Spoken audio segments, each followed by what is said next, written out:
15,000 lamang po ang binabayad kapalit ng pagbilad ng kanilang katawan sa harap ng kamera.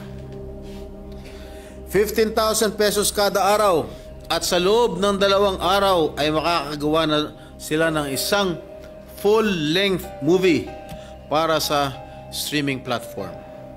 Kaya hindi nakakapagtaka na madali silang makapag-produce ng ganitong klase sa loob ng maiksing panahon.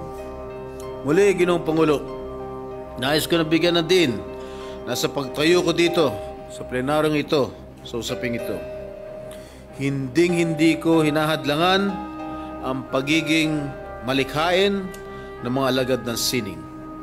Naninindigan ako upang bigyan ng wakas ang ganitong uri ng kabuktutan sa ngalan ng ating mga kabataan, pamilyang Pilipino at ng ating inang bayan.